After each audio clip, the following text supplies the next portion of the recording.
Hi, I'm Bob Kennedy. I'm here. I'm going to do an interview with Luciano Oliveira, who's director of corporate strategy for Cummins Engine, which is based in Indiana, but a very global firm. So, welcome.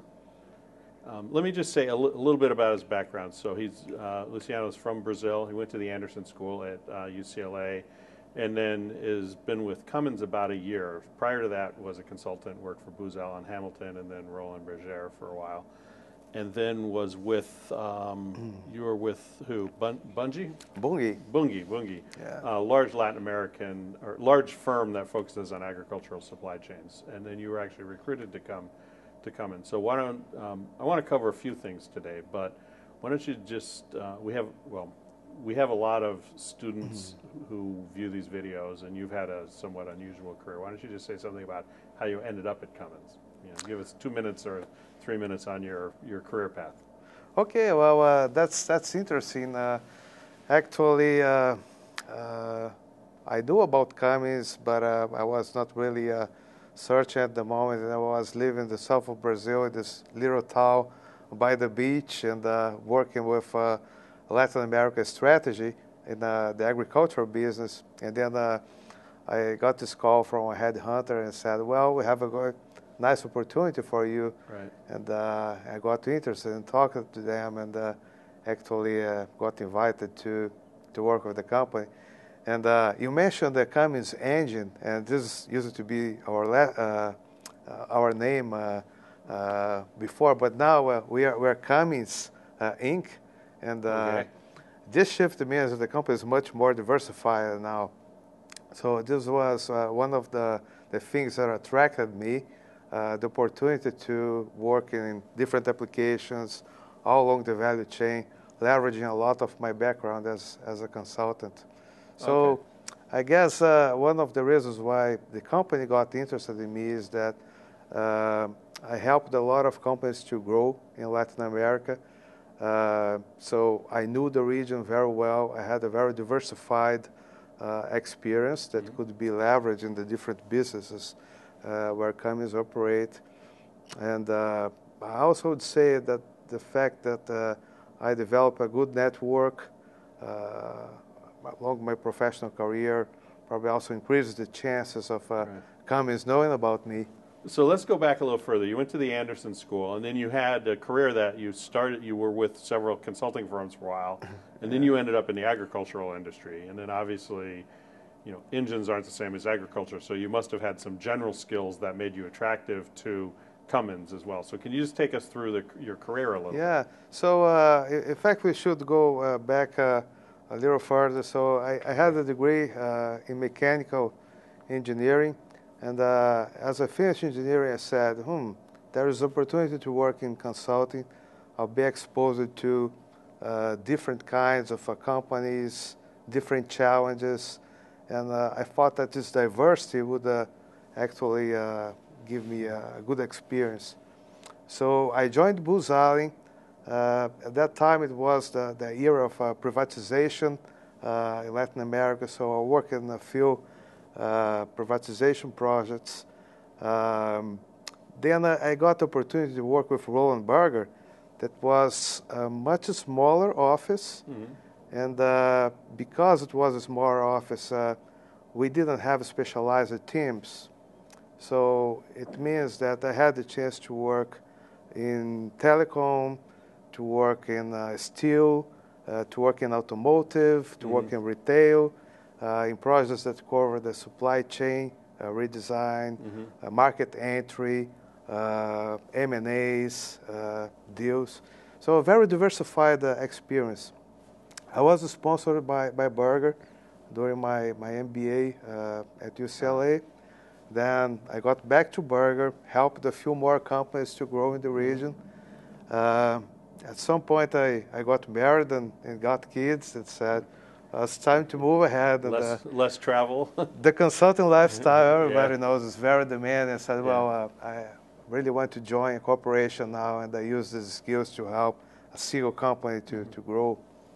And I guess when I moved to Cummins last year, I got attracted by this possibility of using all these skills in a company that's growing very fast.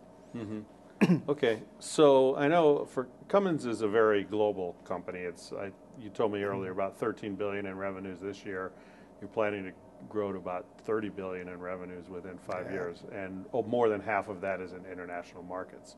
So can you talk a bit about what role do the emerging markets play for Cummins, both in terms of sales today and where you see the growth coming from? Yeah, well, it's interesting. Today, if you look at the behavior of Cummins stock, it behaves as an emerging market asset, because if you have higher growth in China, the price of stock goes up, and well, 60% of the revenues of Cummins come from outside of the U.S.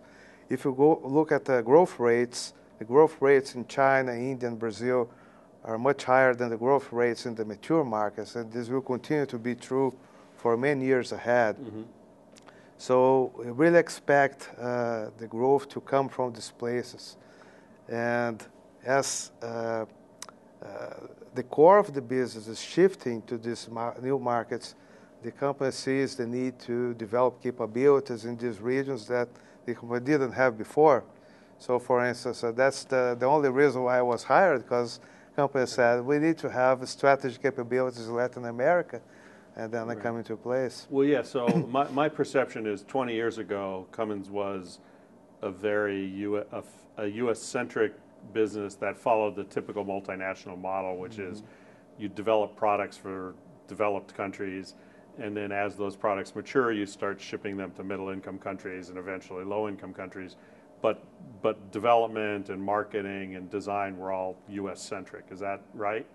Yeah, it's shifting. Yeah. Right, and yeah. So my follow-up is how is this new world changing that? It's shifting, and it's a dramatic change, because used to have a product development model that we had a large hub of development in Columbus, Indiana, and then we tried to use these global platforms across the globe, and we had R&D centers in the different regions that were primarily dedicated to customizing the product to local requirements. So, but was it usually just some adaptation? It wasn't fundamentally redesigning the products, right? Exactly. It was using the existing architecture and adapting to local requirements. Okay. And the model we have now is different. So we're moving to a structure where we're going to have several hubs, so very strong development in China, India, Brazil. And these locations will develop products from the scratch, thinking about the requirements of those markets. And these products may become global products. So we have a case right now with the ISF engine family. Okay. That's a product that was designed for the Chinese market. It's getting a lot of traction in markets like Latin America. This is an engine? Yes. And what's special about it for the Chinese market? Or, how would that design differ from something developed in Indiana? Well, the main characteristics of this product is that it's a newer generation product that's very fuel efficient, and these markets usually have a requirement for low initial cost. So it means that it's a very price attractive product and performs very well. Low initial cost as opposed to the life cycle cost, right? So in the U.S., your customers, or U.S. or Europe, your customers are very much focused not on the list price up front, but the whole cost of maintenance, cost of fuel, everything else. Yeah, and that's different. That's different in these developing countries. Yeah, it's different. What we see in the mature markets is that typically a fleet owns equipment, and this fleet is an established company that has access to capital, and interest rates are typically low. And as you go to emerging markets, that's usually not the case. You still have fleets, but you have a much higher participation of the owner-operator. So the single individual that needs equipment to work. And this person usually doesn't have the same access to capital, and when it has access, it happens at a much higher interest rate. Okay. So this specific kind of user, he values a lot to have a product that's affordable. So, okay, so it's not just, in some businesses we see the product requirements are different in developing countries, smaller size, different power requirements. But you're actually saying it's the purchasing decision is different as well because of the business environment.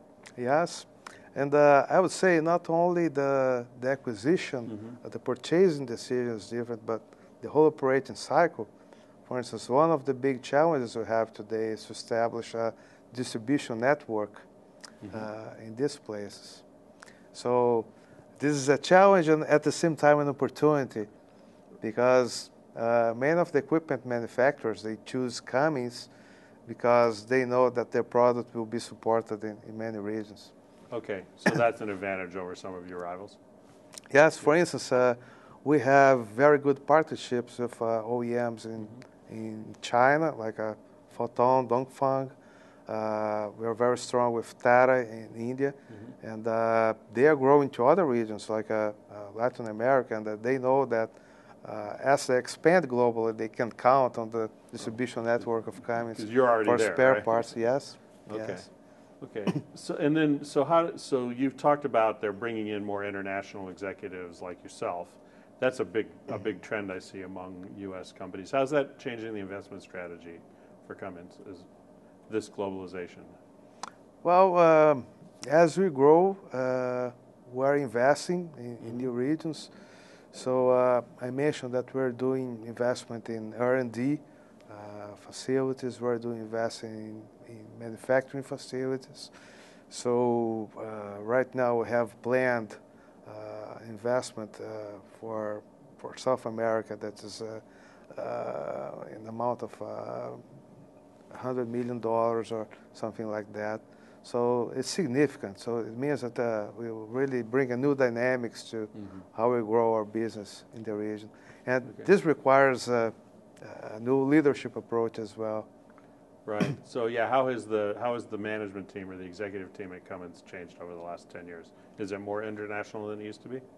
Yes, I would say that in the past it was much more common the case of an executive that developed the career here in the West and then was sent overseas on an expat assignment.